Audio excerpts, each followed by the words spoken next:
Welcome back to In the Field.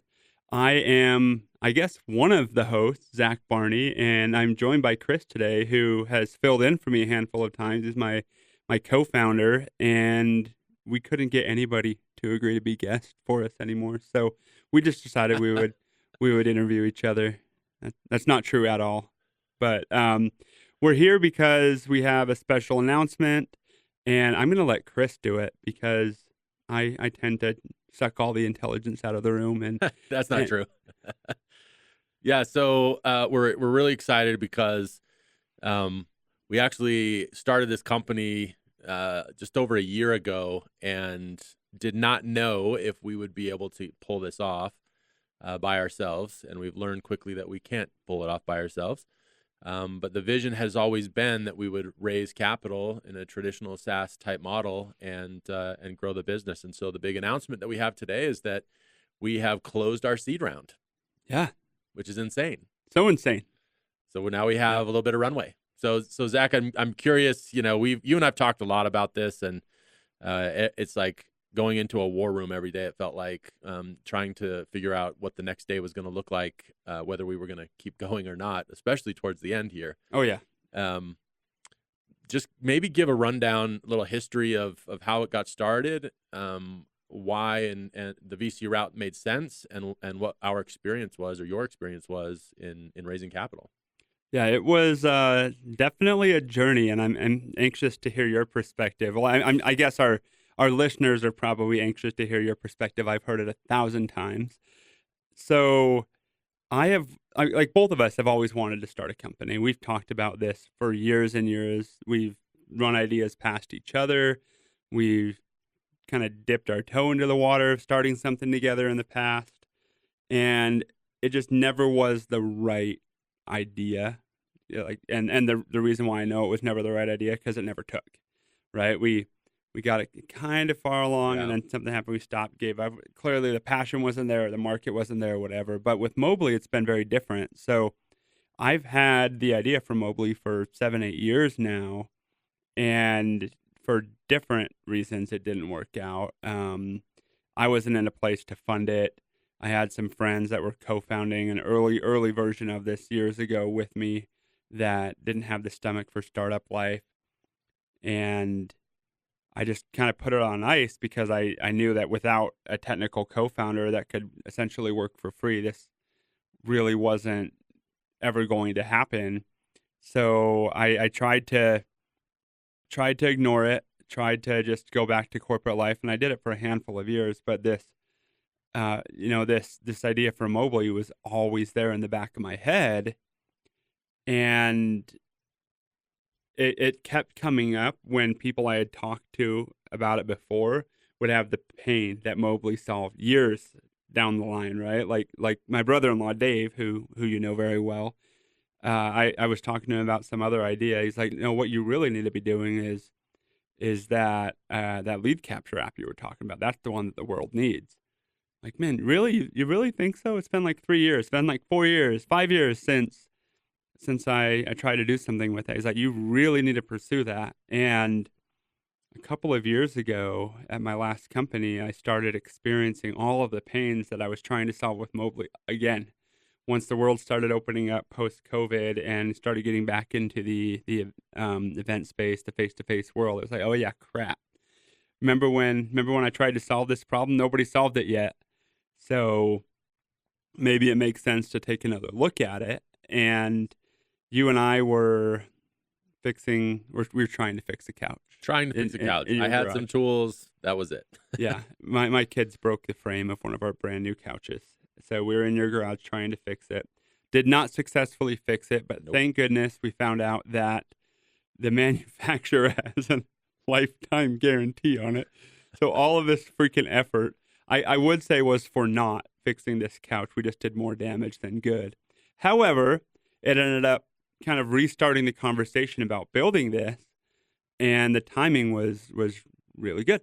So you and I talked, and you're like, hey, I've got a friend who might be perfect for this, who is a coder and is looking for something. We should run it by him.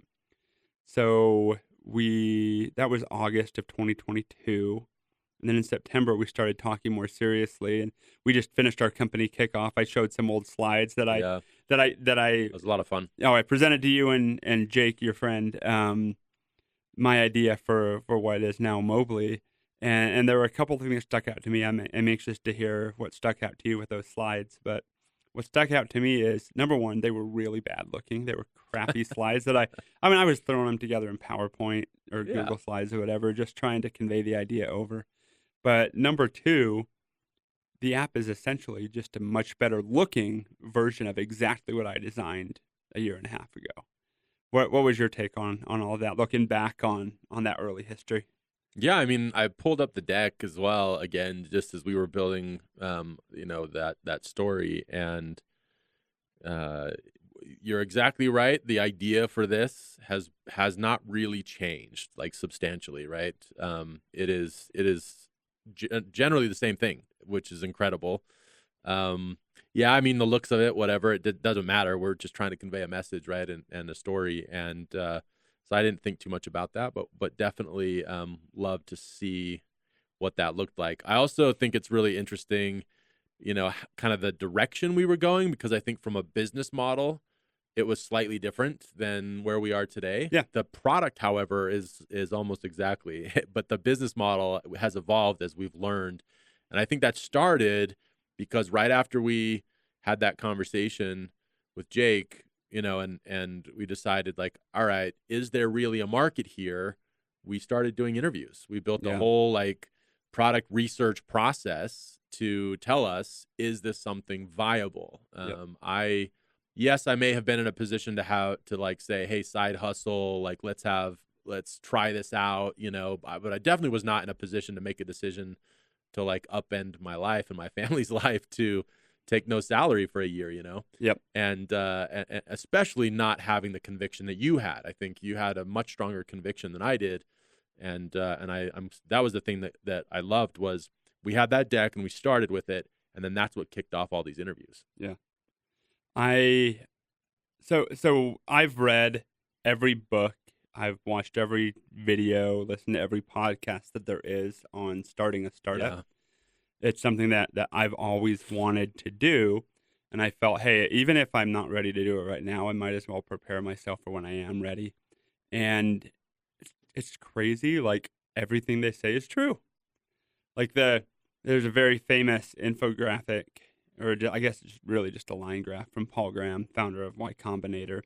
It's like it just shows the startup journey, and there are some really dark moments and some high moments, and it's not linear. It's not a linear path, right? And for the first couple of months, for us, it seriously felt like it was just up and to the right. Like everything's going perfectly well. Everybody is validating the idea, right? yeah, We interviewed dozens of potential customers, and literally all but one said, please build it. We built a prototype, showed it to them. They all said, yeah, this is cool. Can I buy it? And we're like, no, this is just a Figma file, but we will build it. And like it just kept coming and coming and coming. I remember our first show was Restart Utah, like a week after we incorporated, 2.5 months before we had the prototype ready. And so many people came up to us based on seriously a stupid pop-up banner. And they're like, I love what you're doing. Like, wait, what? Like, okay, yeah, that's cool. Can I buy it? Like, and I guess in a couple months, you want to sign an LOI? Like everything was going right, and I was like, all these people saying that startup life is hard are stupid. And then things started getting rough. Investors started telling us our idea sucked. Our third co-founder ended up having to leave the company, so we were back to square one. And as a result, we got rejected from YC. We didn't take salaries for months upon months. Like all of the things that they say did start to ultimately happen to us. And yeah, it's been a journey, but it's been a fun one. yeah. Like I love that when we first started this, it took some funding, a little bit of funding, and certainly a lot of conviction, because we did pay to have a Figma prototype put together, right? We had that done. Yeah. We then decided, we're going to build this, and that's when we had an outsourced dev shop. Shout out to Raven here in American Fork. They're amazing. They put that Figma prototype together, and then they also started building the application for us when we knew we needed to do this, because we had literally signed all those LOIs from that restart Right. event. Yeah. And then that cost money. We had to make commitments. We had to sign contracts. We had to hire engineers to do the work, and that cost a lot. And I think for us, we both have big families. We both have a lot of expenses, I guess you could say. It's hard to not take a salary. And I would say that was probably my biggest concern, in making a jump to this, was how are we going to pay for it all? Yeah.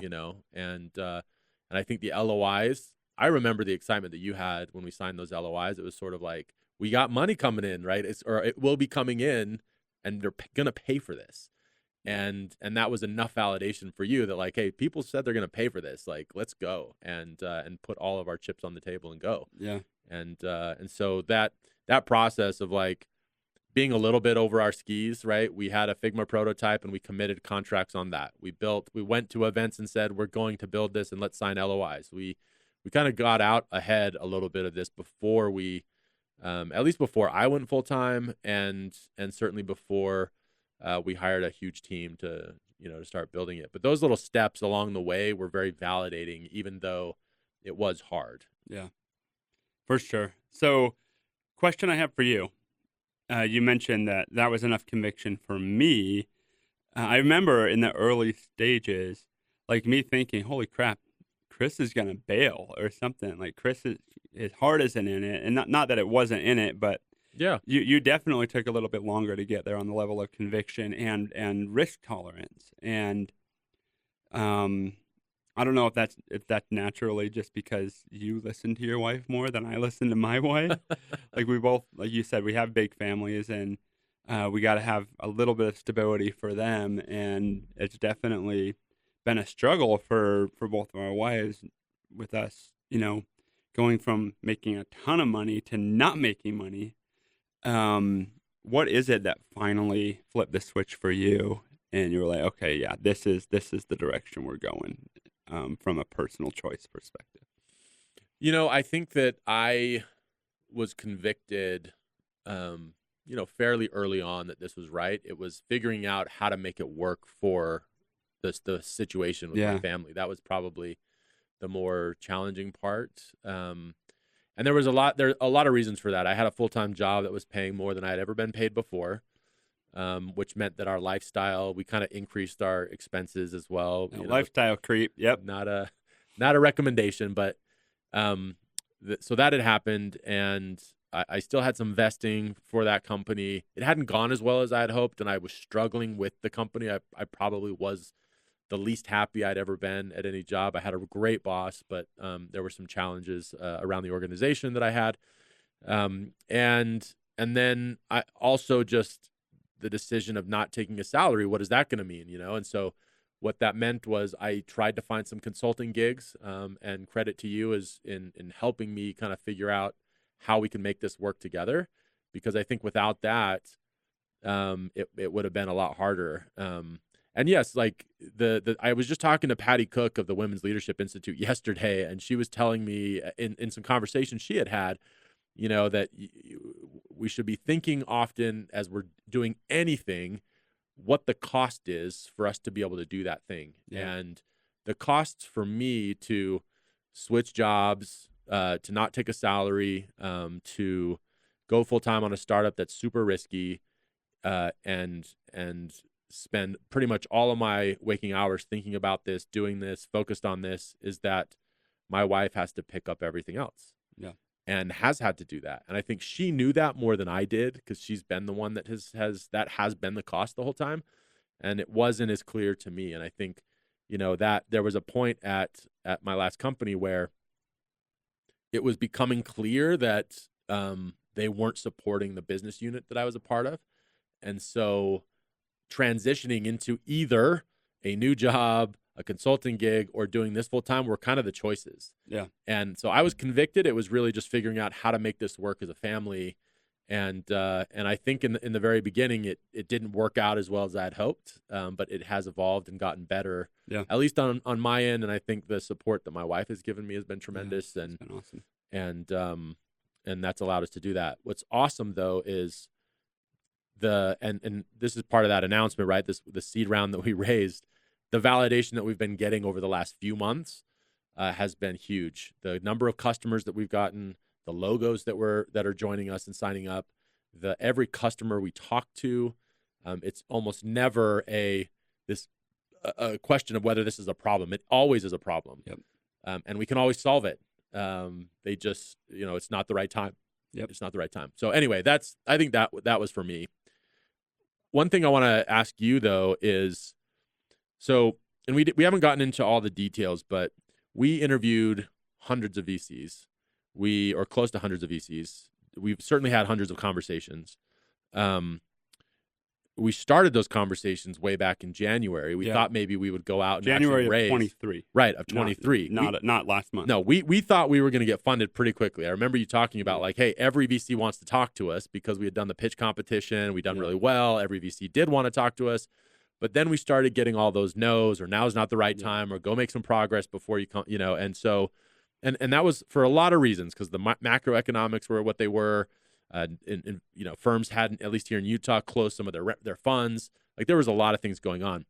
But up until there were points in all of this effort recently where it looked bleak for us. Yeah.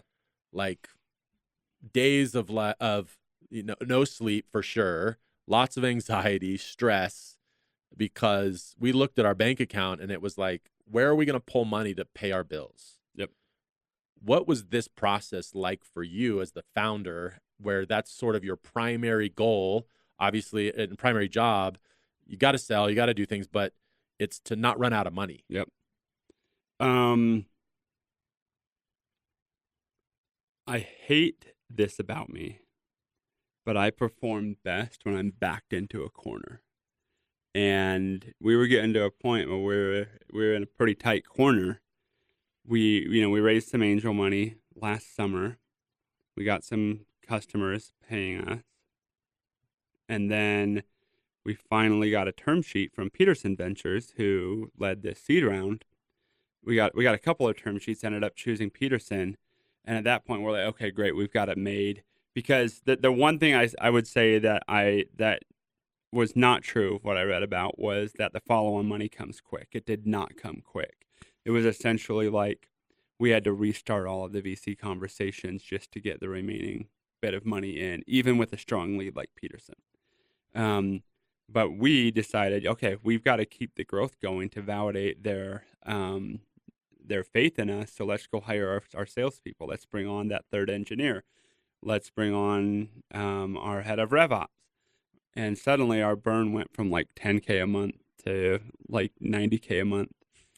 And it took us 3 months to finally close the round out. That was super stressful. And you put money in, Joe put money in, I put money in. And it came to the point where I was like, man, I don't have anything left. Like I've got a little bit of money I can pull from my HELOC. I am out of savings. I've got bills, and if this doesn't work, sorry, I'm not about to cry. I've got an eye infection.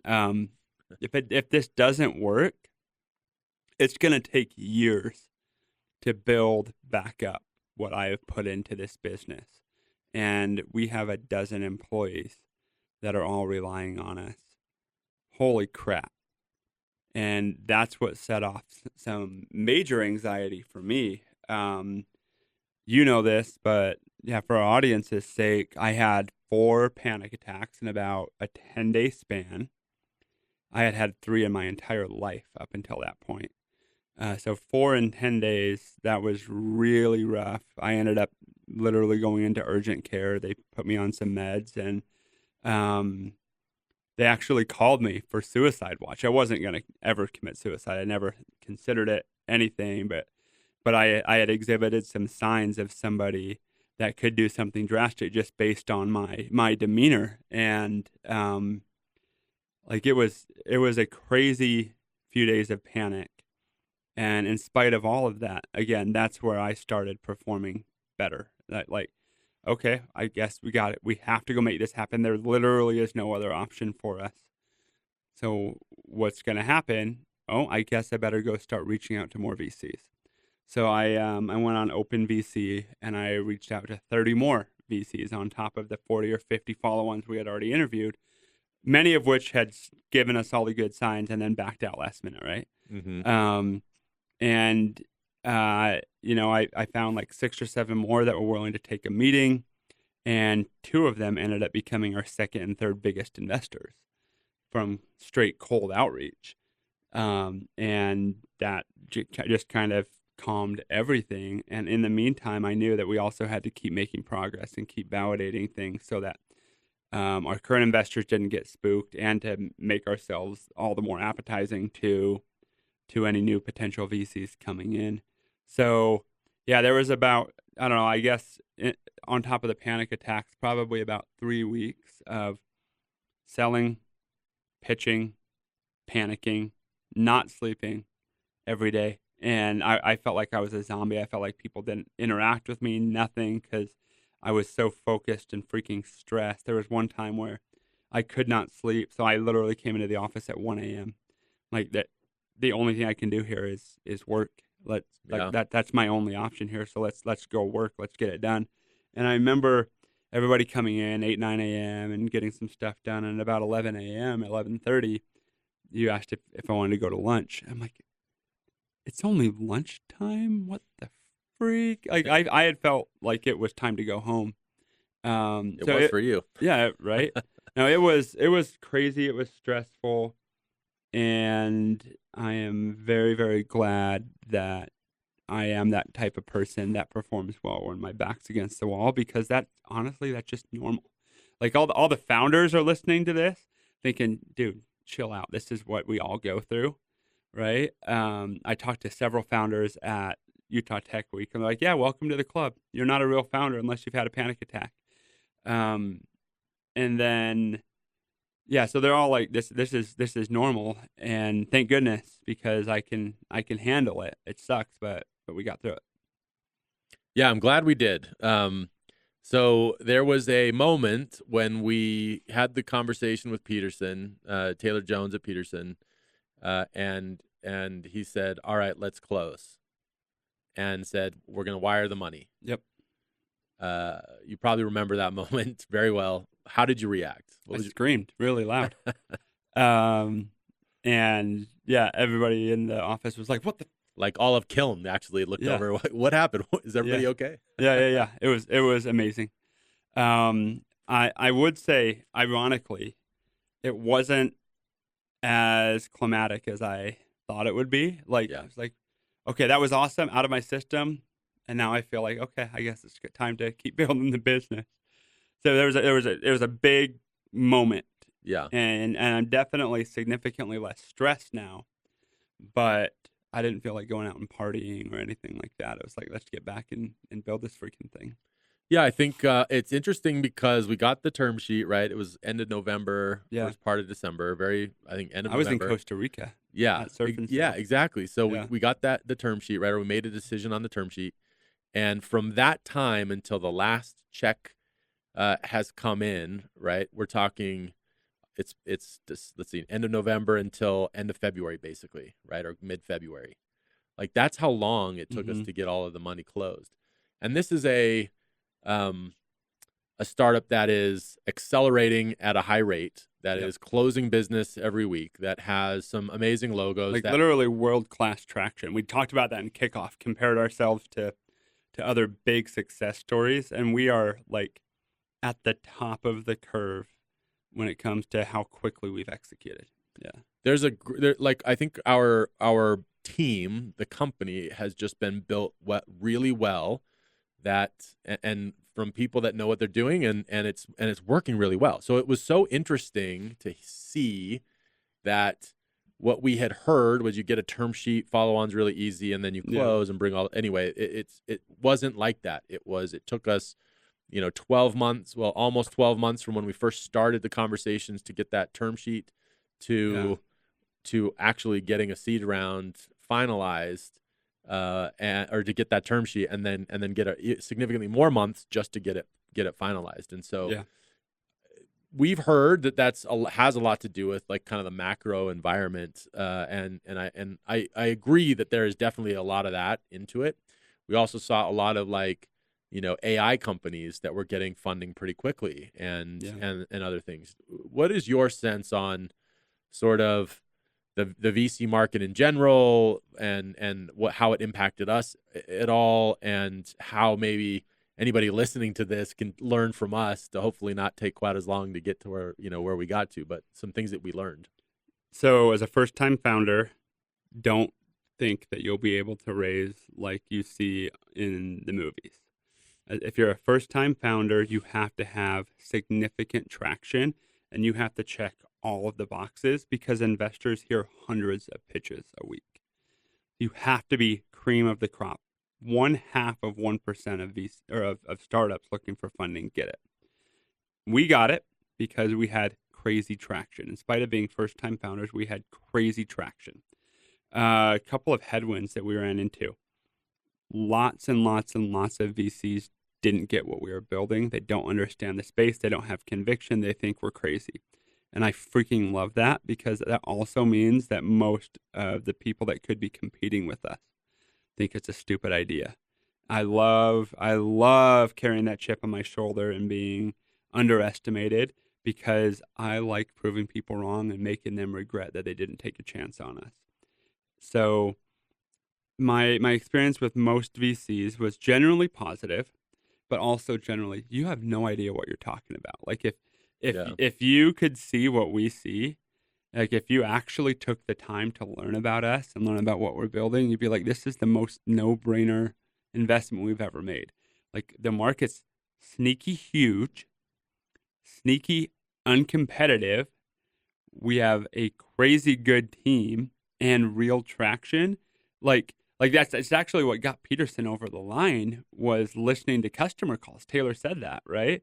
Yeah. Like, every one of our freaking calls, we could have picked out any one of them and sent them to him, and it would have had the same exact result. Every one of our customers is like, wait, you can do what? I've been looking for something like this. I tried to build it myself. Couldn't do it. How did you do it? All of them.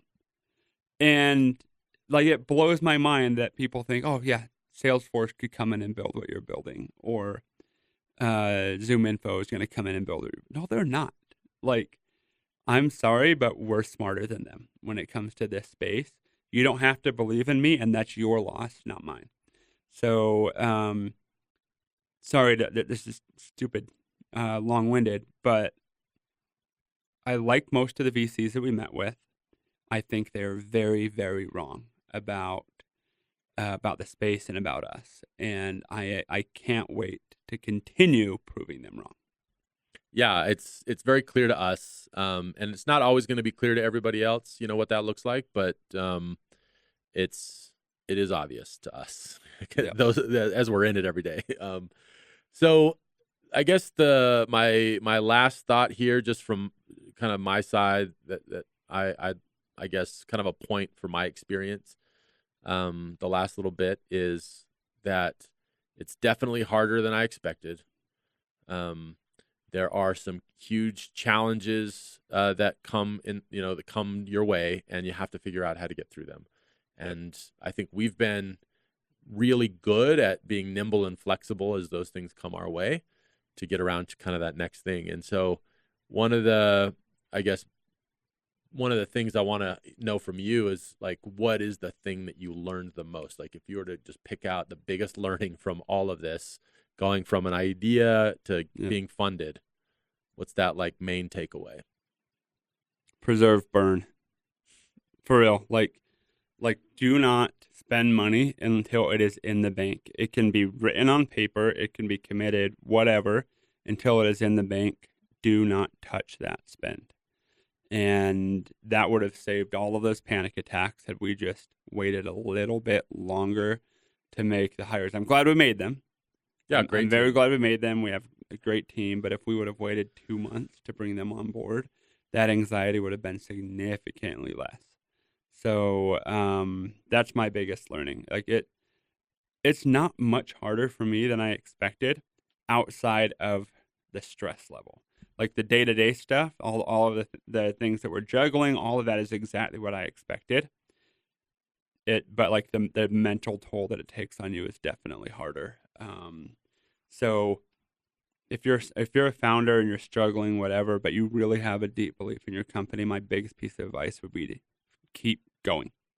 Like it's really a survivalist game. It's a matter of who can wake up tomorrow and do it again because so many can't. So if you keep going and find a way to exist, be that cockroach, then you're bending the curve in your favor and going from, a 0.5% of startups successfully raised to 50% of startups that make it through their first year successfully raised, or whatever that number is. So bend the curve, bend the odds to your favor by doing the things that other people aren't willing to do. Awesome. Yeah. What about you? What's the biggest piece of advice that you would give to somebody who is potentially in our stage or thinking about starting a business? I think the most important thing for me, and I think for startups, for us, has been from the very early stages, we focused on talking to customers, or talking to prospects. I totally agree with yours as like a founder. We can't spend money we don't have. Like, be very protective of burn for sure, and that's a big thing. But I think a lot of our success is because we talk to customers every single day. Yeah. Like, I don't think I've seen a day where you've come in and not spoken to somebody that is either thinking about buying Mobley, has already bought Mobley, or that's a sales team's job. I don't need to talk to people. Don't be that guy. Same, even like we get the engineering team on, right? We get everybody involved in customer conversations because that's where you learn those little nuggets. Yep. And I can't tell you how many insights we've gained that we did not expect from just talking and understanding their needs and their challenges. And you don't have to be good at interviewing. You don't have to be good at discovery questions or anything. You just have to have a conversation. You got to be sincere. And then listen, right? Listen and have that sort of open mind around the whole market and what are the little nuggets along the way, because those are the things that you learn that you can then take to another conversation that then turn into a product feature that now becomes the base of your product. Yep. And that's, I think, huge for us. We kind of moved from what was a business model that looked one way to a business or go-to-market model that looks a little bit different. And yes, the product is substantially similar to what we created originally. But the how do we get there? How do we make the money? How do we build a business is what's been major learnings for us. Agreed. Well, we definitely have to get rolling because we've got webinars and other things to do. But Chris, we're going to like 5 events in the next couple of months. So people that are listening to us, I would highly recommend, if you're in event marketing, that you, number one, go to those events, and number two, find us before the event and use us at the events. So we'll be at B2BMX next week. Probably when the first people start listening to this, we will actually be at B2BMX. But we've got Restart Utah in March. We have the Silicon Slopes Marketing Summit in April. We have Experiential Marketing Summit in Vegas at the end of April. And we have Event Tech Live in Vegas beginning of May. Lastly, the Emblaze Digital Now Summit in April. I will be there. We won't have a booth, but I'll be walking the floor. So we're eating our own dog food. We're big believers in being out there in the wild, shaking hands and looking people in the eye and meeting them. So find us, talk to us. We'll hook you up and find a way for you to use us. And definitely look forward to chatting more. Any last words that you have? Yeah, if you're not already following us on LinkedIn, do that. You'll see a lot of the updates coming from there. Also, it's surprising to me that people go to events and pay for those badge scanners, man. Every time They're so terrible. We signed up for all these events, and then we get a third-party link saying, "Hey, go here to get the badge scanner," and it was $400 to $500 per scanner. And so, if you are doing events, Zach said we're going to some, but if you're doing events and you see that link come through and you have to order a badge scanner, call us first, and we can chat. Cool, awesome. Well, thank you, everybody. It's been a fantastic journey up until this point. We are definitely looking forward to the next several years. I could not be more excited about the direction of the company. And thanks, Chris, for the idea to do this.